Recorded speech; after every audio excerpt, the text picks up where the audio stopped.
Hi friends, welcome back to my channel. ఈ స్టోరీకి writer SNMR Sridhar గారండి. శ్రీధర్ గారి అన్ని స్టోరీస్ కి కాపీరైట్స్ వర్తిస్తాయి.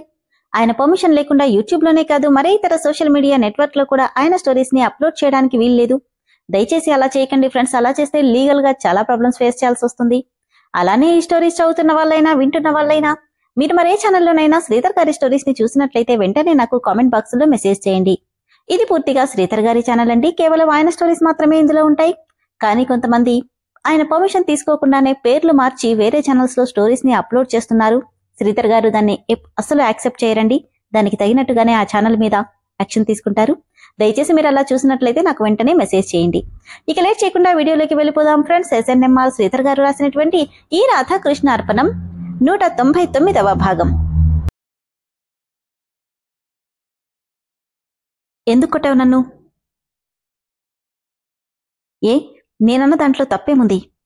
కేవలం 5 నెలల ముందు పరిచయమైన నా కోసం కన్నబిడ్డని కూడా మర్చిపోయావంటే నువ్వు అసలు మనిషివే కాదు అని ఏడుస్తూ నీరసానికి పడిపోతుంటే శ్రావణి అంటూ పట్టుకోబోయాడు నివాస్. నన్ను తాకద్దు, నీలాంటి వాడి నీడ కూడా నా మీద పడడం నాకిష్టం లేదు అని ఏడుస్తూ కష్టంగా బెడ్ మీద వాలిపోయింది రాధిక.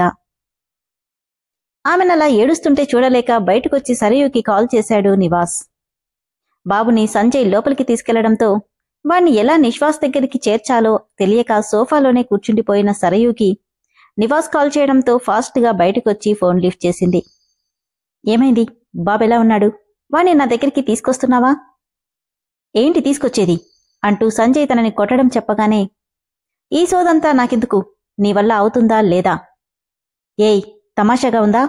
బాబుని సంజయ్ అంత ఈజీగా ఇస్తాడనుకున్నావా అని అడిగింది సరయు. అదంతా నాకనవసరం. నీకు సంజయ్ దక్కాలంటే రాధిక అక్కడికి రాకూడదు. నేను రాధికని అక్కడికి తీసుకురాకుండా ఉండాలంటే నా బాబు నాకు కావాలి.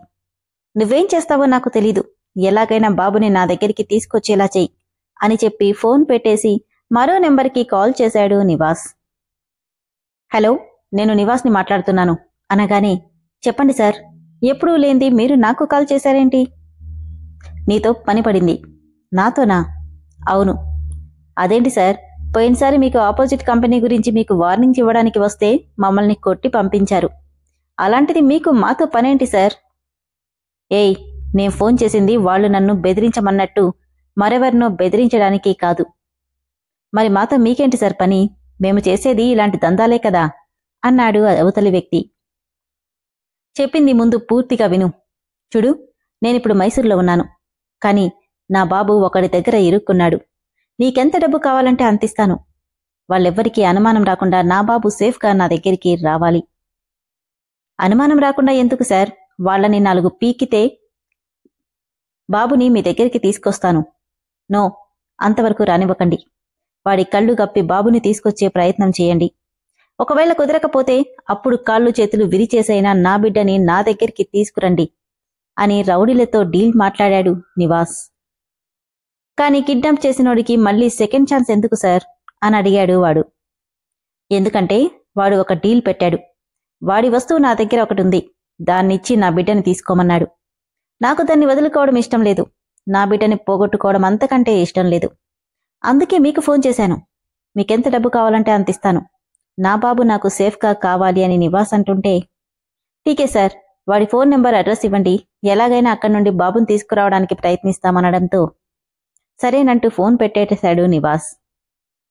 ఒకవైపు తలకైన గాయానికి రాధీ అంటూ నేలరాలిన సంజయ్ కళ్ల ముందు మెదులుతుంటే మరోవైపు తను కనపడకపోతే బెంగ పెట్టుకునే బాబు గుర్తొస్తూ మనసుని స్థిమితంగా ఉండనివ్వట్లేదు రాధికకి.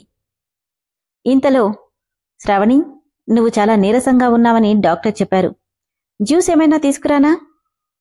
జ్యూస్ కాదురా, కుదిరితే నీ రక్తం తాగాలనుంది. అసలే బాబు కోసం చిరాగ్గా ఉన్న నివాస్ అసహనంగా విసిగించకు శ్రావణి, ముందేమైనా తిను. ఏమీ తినకపోతే ఏమవుతుంది? మహా అయితే ప్రాణం పోతుంది, అంతేగా. ప్రతి క్షణం నీ దగ్గరుండి మానసికంగా చిత్రవధ అనుభవించే కంటే అదే బెటర్. అయినా నీకు కొంచెం కూడా ప్రేమాభిమానాలనేవి లేవా అనగానే రాధికా అని గట్టిసంగా అరిచేశాడు నివాస్. రాధికనే మాట్లాడుతున్నాను. కొంచెమైనా కడుపున పుట్టిన బిడ్డ మీద ప్రేమనేదుంటే ఇంకా ఇక్కడే ఉండవు. ఎప్పుడో నా బావ దగ్గరికి నన్ను చేర్చి నీ బిడ్డను నీ దగ్గరికి తెచ్చుకునేవాడివి అని రాధిక అంటే నాకు నా బిడ్డ మీద ప్రేముందో లేదో కాసేపట్లో నీకే తెలుస్తుంది.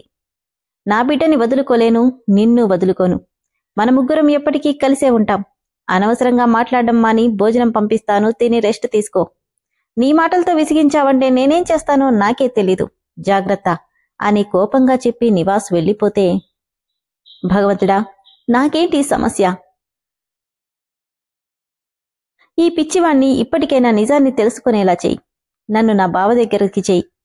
అసలే బావకి దెబ్బ కూడా తగిలింది. ఎలా ఉన్నాడో ఏంటో.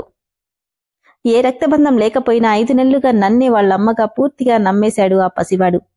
ఇప్పుడు నేను కనిపించకపోతే నా గురించి ఎంత బెంగ పెట్టుకుంటాడో.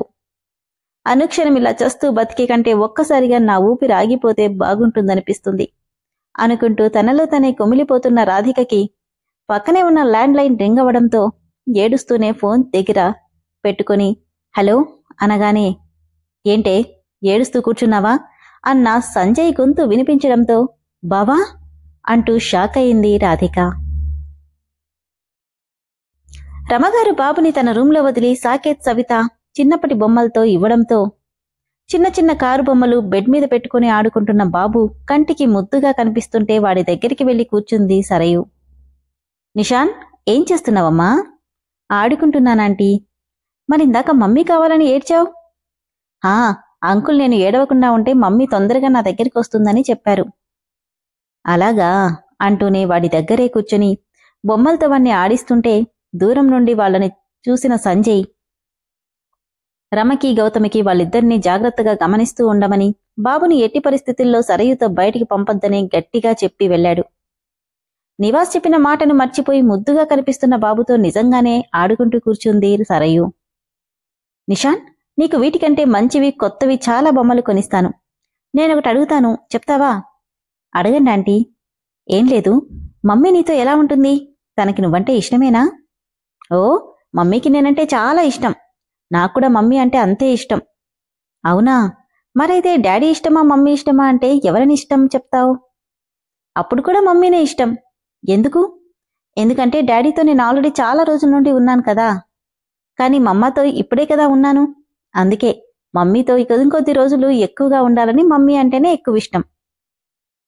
వాడి మాటలకి నవ్వొస్తుంటే, సరే కాని నువ్వు మమ్మీ దగ్గర నిద్రపోయేవాడివా, డాడీ దగ్గర నిద్రపోయేవాడివా అని ఏదో డౌట్గా వాణ్ణి చూస్తూ అడిగింది సరయు. మమ్మీ రాకముందు వరకు డాడీ దగ్గర, మమ్మీ వచ్చిన తర్వాత మాత్రం నేను మమ్మీ ఒక రూంలో, డాడీ ఇంకో రూంలో అంటుంటే, అదేంటి మీరంతా కలిసి ఒకే రూంలో పడుకోరా? లేదాంటీ, నేనెప్పుడూ మమ్మీ దగ్గరే పడుకుంటాను.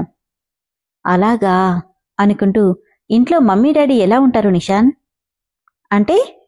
అంటే హ్యాపీగా మాట్లాడుకుంటూ నవ్వుతూ ఉంటారా? నోటి మీద చేయి పెట్టుకుని నవ్వి, అయ్యో ఆంటీ, మమ్మీ అసలు డాడీతో మాట్లాడనే మాట్లాడదు. డాడీకి ఏం కావాలో చేసి పెడుతుంది అంతే. ఏంటి? అవునాంటీ, డాడీ కూడా అంతే. మమ్మీకి ఏం అవసరమో అవన్నీ తెచ్చిస్తారు. మమ్మీతో పెద్దగా మాట్లాడరు. మమ్మీ ఎప్పుడూ నాతోనే ఉంటుంది. ఆశ్చర్యంగా చూస్తూ, మరి నువ్వెప్పుడూ అడగలేదా నువ్వు డాడీ మమ్మీతో సరిగ్గా మాట్లాడట్లేదు అని? ఎందుకు అడగలేదు? అడిగాను. అప్పుడు మమ్మీ చెప్పింది, నేనొచ్చింది నీకోసం, నీతోనే ఎక్కువ టైం స్పెండ్ చేయాలి అని. అంతేకదా ఆంటీ, మమ్మీని దేవుడు నాకోసం మళ్ళీ పంపించాడంట. అప్పుడు మమ్మీ నాతోనే ఎక్కువ టైం స్పెండ్ చేయాలి కదా. అందుకే మమ్మీ ఎప్పుడూ నాతోనే ఉంటుంది. డాడీతో అసలు మాట్లాడనే మాట్లాడదు. ఎప్పుడైనా నాకేదైనా కావాలంటేనే ఫోన్ చేసి చెప్తుంది అంతే అని పసివాడు చెప్పగానే, అలాగా అంటూనే, అంటే రాధిక నిజంగానే బాబుకి కేర్ టేకర్గా మాత్రమే అక్కడుందా అని ఆలోచిస్తుంటే, కానీ ఆంటీ, మమ్మీ ఎందుకో నేను డాడీ ఎవ్వరూ లేనప్పుడు ఎప్పుడూ ఏడుస్తూనే ఉండేది. ఏంటి? అవునాంటీ, నేను పక్కనుంటే మామూలుగా ఉంటుంది, కానీ నేను లేకపోతే చాలా ఏడుస్తుంది. అంతేకాదు 2 డేస్ నుండి డాడీకి ఏమైందో తెలీదు, కానీ మమ్మీని ఎప్పుడూ ఏదో ఒకటి అరుస్తూనే ఉంటున్నాడు. అందుకని మమ్మీ ఎప్పుడూ ఏడుస్తూనే ఉంటుంది. అందుకే మమ్మీతో పాటు నేను కూడా ఏడుస్తున్నాను అంటుంటే, అంటే నివాస్ కావాలని తనని కట్టడి చేస్తున్నాడా? కాని అక్కడే ఉండిపోయేలా ఏం చెప్పాడు నివాస్ అని ఆలోచిస్తుంటే, ఆంటీ, నువ్వు నన్ను మమ్మీ దగ్గరికి తీసుకెళ్తావన్నావు కదా, కాని అంకులేమో మమ్మీనే ఇక్కడికొస్తుంది అంటున్నాడు. మీ ఇద్దరిలో ఎవరో ఒకరు నన్ను మా మమ్మీ దగ్గరికి తీసుకెళ్ళండి అని దిగాలుగా అడుగుతుంటే వాణ్ణి ఒళ్ళోకి తీసుకుని మమ్మీ తొందరగా వచ్చేస్తుంది నాన్న. కాని మమ్మీ కోసం నువ్వేమీ తినకుండా ఉంటే ఎలా చెప్పు? నేను నీకు ఫ్రూట్స్ తీసుకురానా? వద్దు. ఏ? మమ్మీ అయితే కథ చెప్తూ తినిపిస్తుంది. దాందేముంది, నేను కూడా నీకు అలానే కథలు చెప్తూ తినిపిస్తాను అంటూ వాణ్ణి ముద్దులాడుతూ ఎత్తుకొని బాల్కనీలోకి తీసుకుని మాటలు చెప్తూ ఫ్రూట్స్ తినిపిస్తుంటే వీళ్ళిద్దరినీ దూరం నుండి వ్యాన్లో చూసిన రౌడీలు బాబు ఫోటోని ఫోన్లో పోల్చుకుంటూ నివాస్ చెప్పింది ఈ బాబు గురించే, ఎలాగైనా వీడిని కిడ్నాప్ చేసి తీసుకెళ్లిపోవాలి అనుకుంటున్నారు. విన్నారు కదా ఫ్రెండ్స్, రౌడీలతో డీల్ మాట్లాడుకున్నాడు నివాస్. మరి వాళ్ళ డీల్ ప్రకారం బాబుని రౌడీలు తీసుకెళ్లిపోతారా లేదో అనేది తదుపరి ఎపిసోడ్లో తెలుసుకుందాం.